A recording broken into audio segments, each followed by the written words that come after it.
नमस्कार किसान भाइयों, आपका हार्दिक अभिनंदन अपने YouTube चैनल देसी फार्मर के अंदर। किसान भाइयों, आज हमारी जो जर्नी पहुंची है वो पहुंची है गिर गौ जतन संस्थान जो राजकोट गोंडल में स्थित है। और यहाँ पे हमारी मुलाकात हुई रमेश भाई। मेहनत का फल है कि इनको आज best farmer of the year की तरफ नवाजा गया है मिनिस्ट्री ऑफ एग्रीकल्चर की तरफ से। इसके अलावा इनको और भी विभिन्न जो भी सोसाइटीज है, एग्रीकल्चर डिपार्टमेंट्स है, समय समय पे इनको बुलाया जाता है ट्रेनिंग देने के लिए और वेरियस अवार्ड से इनको नवाजा गया है।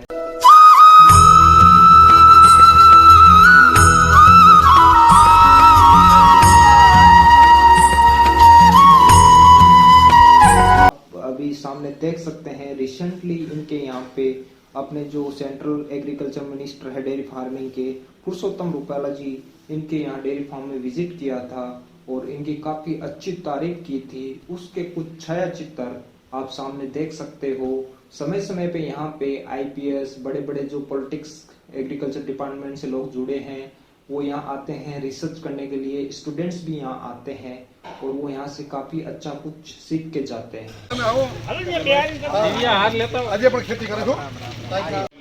બહુ જ સારી હતી પણ રખડતી હતી એને લાવી એના પેટમાંથી કાગળો કાઢ્યા અને પછી પ્રેગ્નેન્ટ થઈને એમ મતલબ આ બધી અમારા હાથે જ જન્મેલી છે મારા અહીંયા ગર્ભ સંસ્કાર કેન્દ્ર છે ગાયત્રી ગર્ભ સંસ્કાર અત્યારે તો બે બધી છે ટોટલ ગોબરથી બનાવેલી એમાં 108 હલો ભાઈ આ બતાવો તમારું વાંસ ક્યાંથી મંગાવ્યા હતા?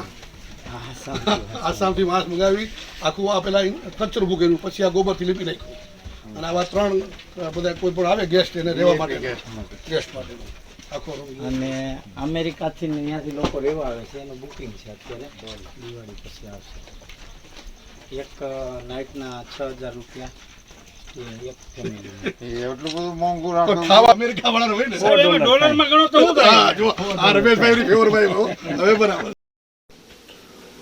जैसे कि दोस्तों आपने सुना, इनका बचपन काफी बेहद गरीबी के अंदर बीता। 2 टाइम खाने की इनके पास कमी थी। इनके माता पिता दूसरों के खेतों में काम करके इनका गुजारा चलाते थे। फिर इन्होंने धीरे धीरे ये बड़े हुए, इन्होंने स्कूल का मुंह नहीं देखा। फिर इन्होंने दूसरे का खेत रेंट पे लेके वहाँ खेती स्टार्ट की और इनके वहाँ ही किस्मत चमक गए। एक बार इनके खेत में 35 से 40 लाख रुपए के प्याज हुए और उसके बाद इन्होंने इस संस्था की नींव रखी। जो टूटी फूटी सड़कों पे पड़ी गायों को इन्होंने इकट्ठा करके अपनी संस्था के अंदर लेके आए। धीरे धीरे इन्होंने ब्रीडिंग पे काम किया और जो एक गाय से स्टार्ट करके आज इनके पास 150 से 2। इसके अलावा ये धीरे धीरे और भी आगे बढ़ते जा रहे हैं। ट्रेनिंग सेगमेंट भी इन्होंने स्टार्ट किया है जहां आप प्रैक्टिकल ट्रेनिंग ले सकते हैं। 4 से 5 दिन का यहाँ पे ये ट्रेनिंग प्रोग्राम भी रखते हैं जहां गायों की ब्रीडिंग के ऊपर कैसे काम करें, गायों की मार्केटिंग कैसे करें, उसका पैकिंग कैसे करें, अगर कोई भाई एक्सपोर्ट करना चाह रहा है तो इंपोर्ट एक्सपोर्ट की ट्रेनिंग कैसे करें। ये सारी धरातल से जुड़ी हुई जानकारी ये अपने ट्रेनिंग मॉड्यूल में देते हैं। इसके अलावा आपको एकदम स्वच्छ वातावरण मिलेगा, यहाँ रहने पहने की सारी सुविधाएं मिलेगी और देसी गाय का शुद्ध खाना आपको यहाँ मिलेगा।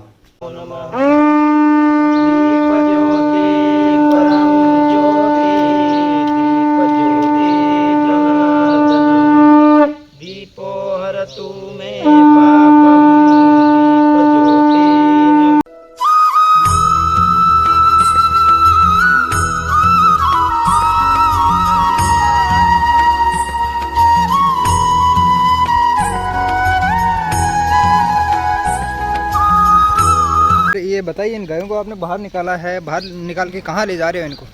इन सबको आगे अभी घुमाने के लिए थोड़ा वॉकिंग भी हो जाएगा और थोड़ा चरेगी। हाँ। और सूर्य प्रकाश में रहेगी तो यहाँ जो जहाँ रहती है वहाँ ज़मीन सूख जाएगी जी, और वो जहाँ जाएगी वहाँ सूखा मिलेगा तो खुशी से बैठेगी, घूमेगी, कूदेगी।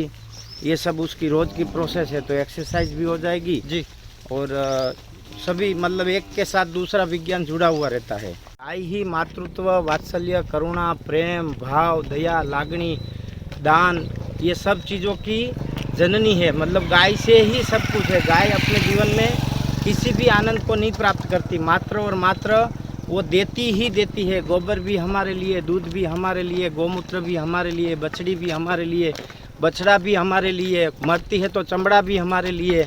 मतलब गाय हमसे कुछ भी नहीं लेती है। जितना आप गाय को खिलाते हैं ना, उससे 100 गुना गाय हमें देती है। ये तो हम उसकी मूल्यवर्धित उपयोगिता को भूले हैं, ये हमारी गलती है। बाकी गाय तो जैसे वैदिक काल में थी, ऐसी ही आज ऐसी है। हाय हाय हाय हाय हाय हाय हाय। तो सबसे पहले किसानों को मोटिवेट करना पड़ेगा इस प्रोसेस के लिए, और ये कोई बहुत बड़ी प्रोसेस नहीं है। किसान जैसे बनाते हैं हर प्रोडक्ट, जैसे मूंगफली है, किसान बना के मार्केट में बेच देता है, लेकिन यदि उस मूंगफली का वो पीनट बटर बनाए, चिक्की बनाए, ऑयल निकाले जी, तो ये वही मूंगफली जो आपको 3 लाख की हुई है वो 10 लाख तक जा सकती है। पर बाई प्रोडक्ट में प्रोसेस यूनिट में जाना पड़ेगा, और प्रोसेस यूनिट में जाना बहुत ज़रूरी है। नहीं तो जो है ना, किसान कभी अपने दम पे खड़ा नहीं होगा, आत्मनिर्भर भारत नहीं होगा। और भारत का जो विश्व गुरु का सपना है, उसका मूलाधार है कृषि, और कृषि में ये एडिशनल चीज़ हो जाए बाई प्रोडक्ट, तो मुझे नहीं लगता कि किसान को आत्महत्या करनी पड़े और ज़रूरत पड़े। मेरा बताऊं तो लास्ट के 11 साल में हम कभी एपीएमसी में कोई प्रोडक्ट बेचने गए ही नहीं है। जितनी प्रोडक्ट हमारे पास बनती है उस सब की हम बाई प्रोडक्ट बनाते हैं। जैसे पीनट बटर बनाते हैं, ये जैसे अचार है, अचार बनाते हैं, गुड़ मेथी का अचार है, और जैसे ये मिर्ची का अचार बनाते हैं, जैसे ये च्यवनप्राश बनाते हैं, जैसे ये आम और साबुत मेथी दाना का अचार है।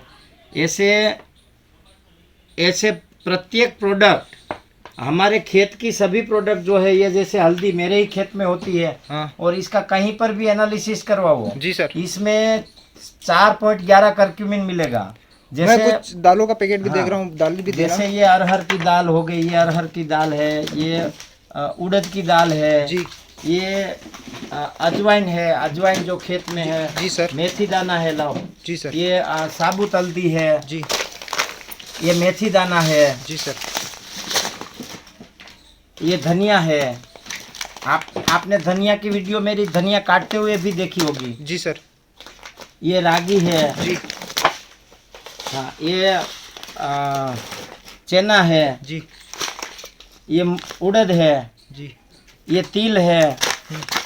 मतलब ये सारी बहुत इतनी सारी प्रोडक्ट है कि जो हम वीडियो में नहीं बता सकते। 140 प्रोडक्ट है। यदि उसके ऊपर एक एक चीज़ के ऊपर वीडियो बनाएंगे तो लगभग 2 घंटे की वीडियो हो जाएगी। तो यहाँ कहने का मतलब मेरा ये है कि किसान जो खेत में लगाता है तो 20 एकड़ लगाता है तो 20 एकड़ का ओनली गेहूँ लगा देता है। जी सर, किसान को मेगा किचन किट सिस्टम से खेती करनी चाहिए। जैसे आप मेरे खेत में मैं हर साल वीडियो डालता हूँ, गेहूँ है, चना है, मूंगफली है, मेथी है, राई है, सरसों, राजगिरा है, हल्दी है, मिर्ची है। मतलब एक भी चीज़ ऐसी नहीं है कि अपने खेत में नहीं लगती। जी सर, क्योंकि जो मेरा गेहूँ लेता है वो मेरी हल्दी भी लेगा, मेरी मिर्ची भी लेगा, मेथी दाना भी लेगा, सब चीज़ लेगा।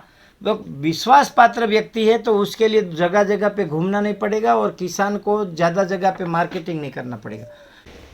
ऐसे तो मेरा जन्मस्थल जो है वो एक सांडवाया करके गांव है, यहाँ से 18-20 किलोमीटर दूर है। जी सर, और हम मजदूर परिवार से है। मजदूरी की कमी हो गई गांव में, तो आर्थिक रूप से मतलब ऐसी स्थिति आ गई कि कोई काम का ऑप्शन नहीं रहा था। तो हम यहाँ शहर में एक जैन परिवार के खेत रेंट पे रख के काम पे लगे थे।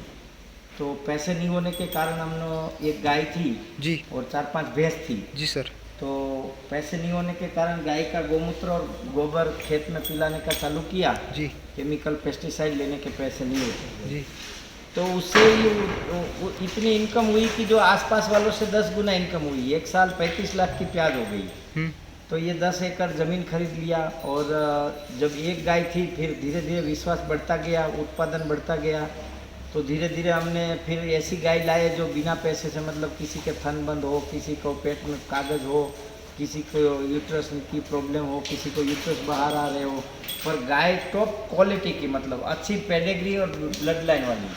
तो ऐसी गायों को हमने चुना और उसको ट्रीट कर करके मंडी से प्रेग्नेंट कर करके कभी सीमेंट से भी करवाया। सीमेंट का भी बहुत अनुभव रहा खराब, तो ऐसा करते करते हम लोग जो है यहाँ तक मतलब पहुँचे हैं, जो गाय के आधार पे ही पहुँचे। हमारे पास जो भी प्रॉपर्टी है मात्र और मात्र गाय के माध्यम से ही है। प्रॉपर्टी, कीर्ति, मान, सम्मान आज जो भी है वो सब गाय के कारण ही है।